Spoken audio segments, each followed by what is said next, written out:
नमस्कार मित्रांनो, पल्लवी स्वयंपाकघरातून ओरडली, आई मी ऑर्डर करते जेवण. अक्षयाला ताप आहे, पोट दुखतंय तिचं. बाहेरून सुनंदाचा रागीट आवाज आला, नको ग ते नाटक, घरात खायचं ते घरात बनावं लागेल. पल्लवीचा संयम सुटला. ती जोरात ओरडली, का ग आई, का इतक्या प्रत्येक गोष्टीवर ओरडतेस? तिचा बघितलास का चेहऱ्याचा भाव? तापात आहे ती. एवढं सांगितल्यावरही तिच्यावर ओरडतेस? ती पण माझ्यासारखीच तुझीच मुलगी आहे. जर ती तुझी सख्खी मुलगी असती तर असं केलं असतं तिच्याशी? ती पुढे म्हणाली, आई तू आम्हा दोघींना सारखं का नाहीस बघत? मी तरी तुझी मुलगी आहेच, पण तीही काही परकी नाही. काय एवढं वागतेस तिच्याशी? तेवढ्यात अण्णा आत आले आणि म्हणाले, अगं पल्लवी शांत हो, ती काही ऐकत नाही, तू तरी समजाव तिला. सुनंदा संतापून म्हणाली, तुम्ही काही बोलू नका, आता बापलेक मिळून माझ्यावर तुटून पडणार का? पल्लवी वडिलांना थांबवत म्हणाली, बाबा तुम्हीही आता काही बोलू नका. आईला कोणी काही सांगितलं तरी ती ऐकतच नाही. तुम्ही तर प्रत्येक गोष्टीला होकार देता, म्हणून तर आई कुणाचं ऐकणंच बंद केले. हे ऐकून सुनंदाच्या चेहऱ्यावर राग स्पष्ट दिसत होता, पण तिने तो गिळून टाकला. काही न बोलता ती मागे वळली. पल्लवीने प्रेमाने अक्षयाला सांगितलं, अक्षया चल आत जाऊया. अक्षया काही न बोलता आपल्या खोलीत गेली. कित्येक दिवसांनी तिला घरात थोडासा शांत वेळ मिळाला होता. ती आपल्या बिछाण्यावर गेली, आईचा फोटो उचलला आणि रडू लागली. आई तू असतीस ना तर कदाचित मीही इतरांसारखी मोठी झाली असती. फक्त स्वयंपाक झाडलोट हीच माझी दुनिया नसती. ती विचार करत होती. तेवढ्यात अचानक तिच्या मनात नीरवची आठवण आली. तुला खरंच काहीच आठवत नाही का नीरव? आपल्यामध्ये काय झालं होतं हे मी तुला कसं सांगू? तुला जर ते कधीच आठवलं नाही तर मी काय करू? माझं काय होईल? ती झोपली होती, पण डोळ्यातून अश्रू थांबत नव्हते. माझं आयुष्य कुठे जातंय? कोणाला काय सांगू?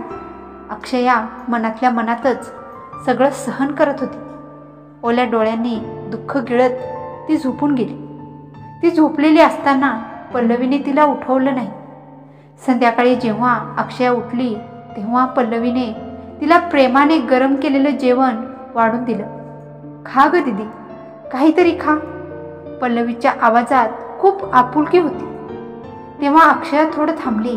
तिच्या डोळ्यात हलकंसं पाणी आलं आणि ती म्हणाली, पल्लवी आज तुझ्यात मला माझी आई दिसली. पल्लवीने ओलसर हसून तिचं डोकं हलकंसं थोपटलं. हो ग दीदी, आईसारखंच प्रेम करायचंय मला तुझ्यावर. अक्षया जेवण करत असताना पल्लवी तिच्या जवळच बसून राहिली.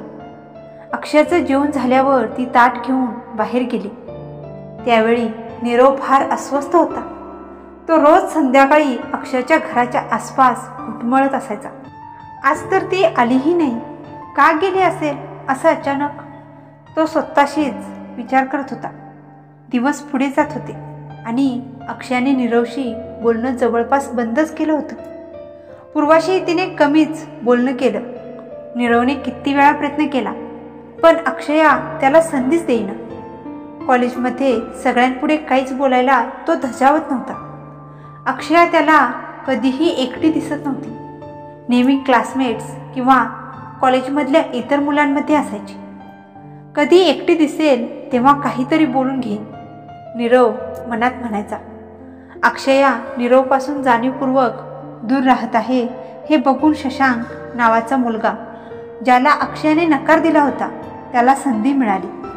त्याने अक्षयाशी मैत्री करण्याचा प्रयत्न केला, पण अक्षयाने त्याच्याकडे एक क्षणही पाहिलं नाही. बोलणं तर दूरच, बोलतच नाही तर जबरदस्ती करावी लागेल असं काहीसं शशांकच्या डोक्यात आलं.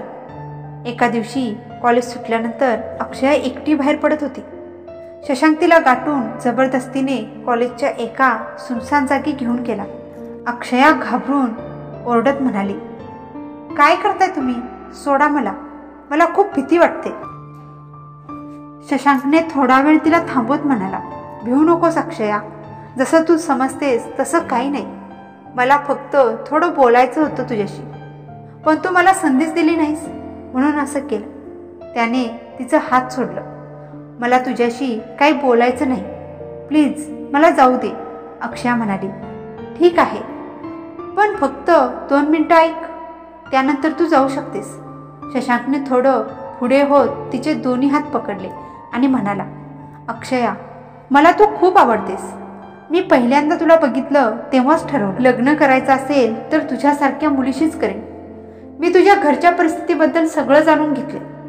काय एवढं अनोळखी वागतेस? मला माहीत आहे तुझी आई नाही आहे, म्हणूनच मी म्हणतो अक्षया, फक्त एकदा हो म्हण. मी तुला माझ्या हृदयात ठेवेन, तुला फुलासारखं जपेन. मी तुझ्यावर किती प्रेम करतो ह्याची तुला कल्पनाही नाही येणार. तूच माझं सर्वस्व आहेस. अक्षया, प्लीज माझ्या प्रेमाला स्वीकार. शशांक हळू आवाजात म्हणाला. हे सगळं ऐकून अक्षया घाबरली. ती रडवेल्या आवाजात म्हणाली, मला हे काहीच आवडत नाही, प्लीज मला जाऊ द्या. शशांक थोडा शांत होत म्हणाला, एकदा विचार तरी कर माझ्या भावना. तुला लगेच उत्तर द्यायचं नाहीये. इतक्यात बाजूला एका भिंतीवर स्टाईलमध्ये उभा असलेला नीरव म्हणाला, तिला जे आवडत नाही ते तुला सांगायचं काय कारण? बकवास थांबव शशांक. नीरवला बघून अक्षया थोडी सावरली. ती घाबरलेली होती, पण नीरवच्या उपस्थितीनं तिला थोडा आधार वाटला. शशांक चिडून म्हणाला, नीरव, हे प्रकरण तुझ्याशी संबंधित नाही, तू मध्ये काय येतोयस? नीरव पुढे सरसावून अक्षयाकडे बघत म्हणाला, तू वेड्यांसारख्यांशी बोलणार असशील तर इथेच राहशील का? अक्षयाने हलकेच हो मध्ये मान डोलावली. तर चल, असं म्हणत नीरवने तिचा हात धरला आणि ती त्याच्या मागे चालू लागली. जाता जाता नीरवने मागे वळून शशांककडे पाहून एक गर्विष्ठ हास्य दिलं. अक्षया नीरव सोबत निघून गेल्यावर शशांक संतापला. छी, प्रत्येक वेळी हा मध्ये येऊन सगळं बिघडवतो. पण शेवटी माझीच होशील तू, पाहू दे किती उडतो ते. तो अहंकाराने तिथून निघून गेला. त्यानंतर नीरवच्या मनात जळफळाट होता. ईर्ष्या आणि रागाच्या भरात त्याने अक्षयाला बळजबरीने गाडीमध्ये बसवलं. मला घरी जायचं आहे नीरव सर, प्लीज मला सोडा. अक्षया दरवाजा उघडायचा प्रयत्न करत होती, पण नीरव ड्रायव्हिंग सीटवर बसून दरवाजे लॉक करून टाकतो. नीरव सर, दार उघडा, मला जायचं आहे, समजून घ्या, अक्षया भीतीने म्हणाली. पण नीरव तिचं काहीच ऐकत नाही. तो भरधाव वेगात गाडी चालवत तिला एका फुलबागेत घेऊन जातो, जिथे ते दोघं कधी गेले होते. कोणी नसेल अशा जागी नेऊन नीरव गाडीतून उतरतो. तिच्या दरवाजाकडे येतो आणि तिला बाहेर ओढतो. मग तिला कारजवळ भिंतीसारखं उभं करतो. दोन्ही हात तिच्या दोन्ही बाजूला ठेवून इतक्या जवळ नीरवला पाहून अक्षयाच्या मनात जुन्या आठवणी जाग्या होत्यात. ती त्याच्या उष्ण श्वासाने सैरभैर होते आणि डोळे बंद करते. डोळे उघड, नीरवने रागात म्हटलं. त्याच्या आवाजातला राग ऐकून ती घाबरते आणि हळूच डोळे उघडते. नीरव तिच्याकडे खूप गंभीर नजरेने बघत असतो. अक्षया नजर खाली घालते. इकडे बघ, नीरव पुन्हा म्हणतो. ती हळूच वर पाहते आणि तो तिला सरळ विचारतो, माझ्यापासून दूर का जातेस? मी काय केले सर? अक्षया म्हणते. तुला खरंच समजत नाही आहे का? तू काय करतेस हे कळत नाही आहे का तुला? तू जाणून बुजून टाळतेस. सांग ना, काय झाले? माझ्याशी बोलणं बंद का केलेस? अक्षया घाबरत म्हणते, मी खरंच काही नाही केलं सर. नीरवचा संयम सुटतो. तो म्हणतो, माझी सहनशीलता मर्यादित आहे. अक्षया, राग आणू नकोस मला, मी खरंच सांगते, मी का असं करेन? अक्षया थोड्या हिमतीने म्हणते, तुम्ही म्हणताय मी दूर जाते, पण मी कधी तुमच्याजवळ आले होते का? कॉलेजमध्ये शिकायला येते मी, कोणाशी असंच बोलायला नाही. नीरवला ही गोष्ट बोचते. तो संतापून कारवर जोरात घाव घालतो.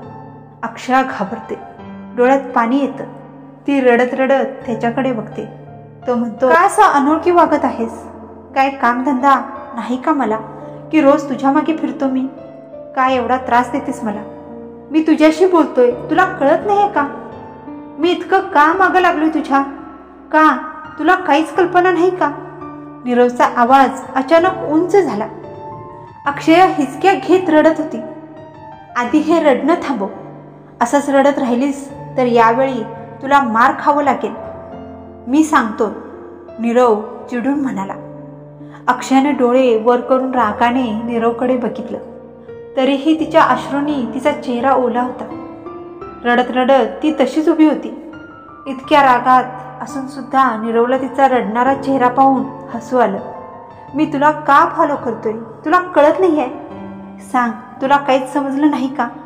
त्याने हळू आवाजात विचारलं. नाही, अक्षयानं शांतपणे उत्तर दिलं. मग मी सांगू का तुला? नको, ती पुन्हा म्हणाली. मग तू माझं दुःख कसं समजणार? सांग अक्षया, तू मला वेडं करतेस. तू जर माझ्याशी बोलली नाहीस तर वाटतं जसं मी नरकात जगतोय. थोडं तरी बोल माझ्याशी. माझ्यापासून दूर जाऊ नकोस, समजलं का तुला? मला खरंच उशीर होतोय, मी जाते आता, अक्षया रडत म्हणाली. तुझ्या त्या आईला घेऊन गड्ड्यात पुरून टाकलं पाहिजे. तू मेली आहेस की काय? मी इथे बोलतोय आणि तू? नीरव, तुम्ही काय बोलताय? अक्षया थरथरत म्हणाली. तुझ्या त्या आईचा ड्रामा तर रोजच आहे, पण माझ्यासाठी 4 शिव्या खाल्ल्यास तर काय होतं? ती गप्प होती. देवा, ही बोलतच नाही. गप्प का बसली आहेस? गुंगी झाली आहेस का? काय झाले तुला? मला असा त्रास देऊ नको. तू मला खाऊन टाकतेस. नीरवने हताश होऊन हात झटकले. थोडा वेळ शांततेत गेला. मग त्याने स्वतःला सावरत विचारलं, तुला घरी जायचंय एवढंच ना? अक्षयानं हलकं हो मध्ये मान हलवली. ठीक आहे, आधी रडणं थांबव. हे पाणी पिऊन घे, मी तुला घरी सोडतो. नीरवनं कारमधून पाण्याची बाटली काढून तिला दिली. अक्षयाने रडत रडत पाणी घेतलं. थोडं प्यायलं, थोडं चेहऱ्यावर उडवलं.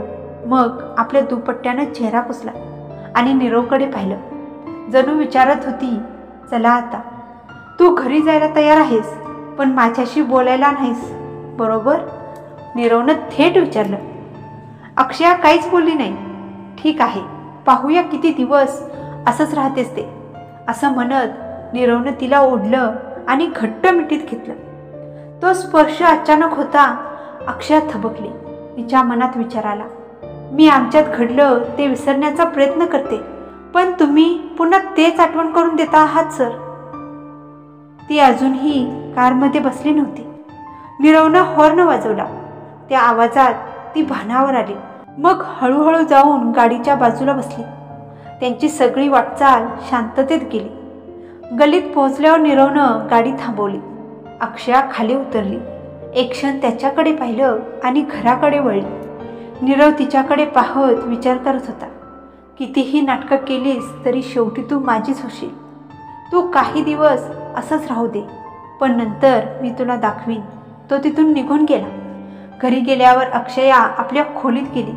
दरवाजा बंद केला आणि तिथेच जमिनीवर बसून फूट फुटून रडायला लागली. काय एवढा त्रास देतात मला? मी जर नाही बोलत तर ते दूर राहू शकत नाहीत का? असा विचार करत ती खूप वेळ रडली. काही वेळाने डोळे पुसले. उठून सगळं घरकाम केलं, जेवण बनवलं, पण अभ्यासात लक्ष लागत नव्हतं. ती विचारांच्या खोल गर्दीत झोपून गेली. दुसऱ्या दिवशी पूर्वानं तिला जबरदस्तीने बाहेर ओढलं आणि विचारलं, हे काय चाललंय? तू सगळ्यांपासून दूर का राहतेस? का बोलत नाहीस आमच्याशी? अक्षयाने पूर्वाला शांतपणे उत्तर दिलं, मी ठीक आहे पूर्वा. तुम्ही सगळे माझ्याबद्दल असं का विचार करता आहात हेच मला समजत नाहीये. तेवढ्यात त्यांच्या मागे उभा असलेल्या नीरवने पूर्वाला डोळ्यांनी इशारा केला. आत्ताच काही विचार नको. त्या इशाऱ्यांमुळे पूर्वा गप्प झाली. मग जयने विचारलं, काय झालं रे नीरव? तू माझ्या बहिणीला असे इशारे का करतोयस? नीरव थोडा हसत आणि गमतीत म्हणाला, काही नाही रे, तुझ्या बहिणीला थोडं जास्तच इमोशनल झाले म्हणून थोडं नाटक चाललंय. आमच्याशी बोलतच नाही ती आता. जय थोडा चिडून म्हणाला, काय झाले? माझ्या बहिणीनं काय केलं? नीरव म्हणाला, जा रे, तूच विचार तिला, कदाचित तुला सांगेल आणि मग मलाही समजेल. जय म्हणाला, जी गोष्ट तिनं तुला सांगितली नाही ती मला काय सांगेल? मग गप्प बस आणि वर्गात चल, नीरव थोडा नाराज होऊन म्हणाला. त्यावर अक्षया आणि पूर्वा दोघीही शांतपणे वर्गात निघून गेल्या. कॉलेजचे दिवस एकामागून एक सरकत गेले. शेवटी अंतिम परीक्षा जवळ आली. ह्या 3 वर्षांमध्ये खूप काही घडलं, पण तरीही वेळ पुढे सरकत होती. माधवरावांना वाटत होतं की आता नीरव कॉलेज संपल्यावर ऑफिसची जबाबदारी घेईल, पण नीरवच्या मनात वेगळंच काही चाललं होतं. त्याला अमेरिकेतील त्यांच्या ब्रँचमध्ये काही काळ नोकरी करायची होती, पण माधवराव याला संमती देतील का हे अजून ठरायचं होतं. दरम्यान या वर्षभरात शशांकनेही अक्षयाला पटवायचा खूप प्रयत्न केला, पण ती कायम त्याच्यापासून दूर राहिली. अंतिम परीक्षेनंतर शशांक पुन्हा एकदा अक्षयाच्या समोर आला. काय झालं अक्षया? मी जे काही सांगितलं होतं त्यावर विचार केलास का? एकदा माझं प्रपोजल स्वीकार करून बघ. मी तुला माझ्या घराची राणी बनवून ठेवेन. प्लीज अक्षया. अक्षयाने थेट आणि ठामपणे उत्तर दिले. माफ करा शशांकजी, मला अशा कोणत्याही गोष्टीची आवड नाही आहे. प्लीज पुन्हा मला त्रास देऊ नका. आणि ती तिथून निघून गेली. पुढच्या दिवशी प्राचार्यांनी सर्व विद्यार्थ्यांना कॉलेजमध्ये बोलावलं, कारण सिनियर बॅचसाठी फेअरवेल पार्टीचं आयोजन करण्यात आलं होतं. अक्षयाला खरं तर जायचं नव्हतं, पण जेव्हा कळलं की उपस्थिती अनिवार्य आहे तेव्हा ती हळूहळू तयारी करू लागली. त्या संध्याकाळी अक्षयाने मोरपंखी निळ्या आणि सिल्वर रंगाची साडी नेसली होती. कमरबंद, एक साधा हार आणि सिल्वरच्या बांगड्यांसोबत तिने आपले केस खुलेच ठेवले होते. ती खूप सुंदर दिसत होती. कारने बसने जायचं नव्हतं म्हणून ती रिक्षाने कॉलेजकडे गेली. कॉलेजमध्ये सगळेच जण आज वेगळ्या अंदाजात होते. सगळ्यांनी स्टायलिश कपडे घातले होते आणि फंक्शनमध्ये सहभागी झाले होते.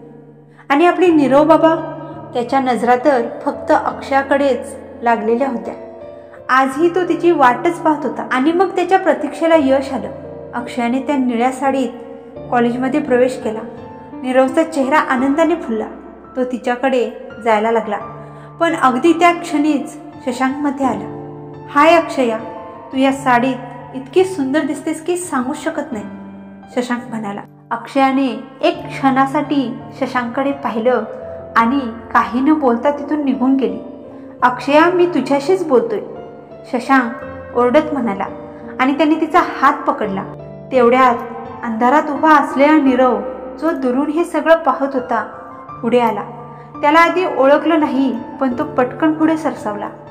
माझा हात सोडा सर, अक्षयाने कठोरपणे सांगितलं. सोडणार नाही. आज तुला उत्तर द्यावंच लागेल. माझ्यात काय कमी आहे? शशांक बेचैनपणे बोलत राहिला. काल मी स्पष्ट सांगितलं ना, तुला राणीसारखं ठेवेल, तरी तू मला उत्तरच का देत नाहीस? तेवढ्यात ईशा तिथे आली आणि म्हणाली, कशाला उत्तर देईल ती तुला? शशांक, हिने आधीच दुसऱ्यावर डोळा ठेवला आहे आणि तो म्हणजे नीरव. कॉलेज त्याचं आहे आणि आपल्या सगळ्यात श्रीमंत तोच आहे. त्याच्याशी लग्न झालं की हिचं आयुष्य सेट होईल. अशा लोकांची सवयच असते अशा गोष्टी करण्याची. ईशाने अक्षयाच्या डोळ्यात पाहून थेट बोललं. अक्षया, तू खूपच सस्ती आहेस. हे ऐकून अक्षयाचा संयम सुटला. डोळ्यात अश्रू, पण आवाज ठाम. मॅडम, आपल्या शब्दांचा आदर ठेवा. तुम्ही काही म्हणालात तर मी पण शांत बसणार नाही. ईशा अप्राकृतिकपणे हसत म्हणाली. हो का? मग काय करशील तू? सत्य ऐकूनच डोकं फिरलं का? तुझ्यासारख्या सस्त्या लोकांचा स्वभावच तसाच असतो. तेवढ्यात नीरव आणि पूर्वा एकाच वेळी तिथे आली.